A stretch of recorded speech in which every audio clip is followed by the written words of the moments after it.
जानकी नवमी चलि रहल छै जी और जानकी नवमी हमरा सबके मुख्य पर्व जी जी जेना विवाह पंचमी एकटा मुख्य पर्व है, तहिना जानकियो नवमी जनकपुर धामवासी के मिथिलांचलवासी के आ साथे नेपाल के धरोहर पर्व के रूप में जानकी नवमी अछि जे अखन हमसब देखैत हेबै जे कथा प्रवचन आदि इत्यादि लीला सांस्कृतिक महोत्सव मंगल बधाई गान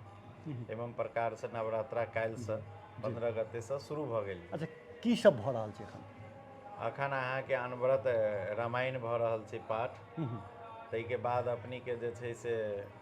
श्री राम कथा द्वारा जानकी जी के लीला के दर्शन करबऽ लेल अखन बाहर पंडाल लागल छै, अच्छा ओहिमे प्रवचन भऽ रहल छै और साँझ में बधाई मंगल सांस्कृतिक गान सब जे छै जन्म के सेहो होइ छै। अखन जानकी नवमी के भव्य आयोजन सब साल होइ छै, एहि साल आरो कनिक हमसब केने छी।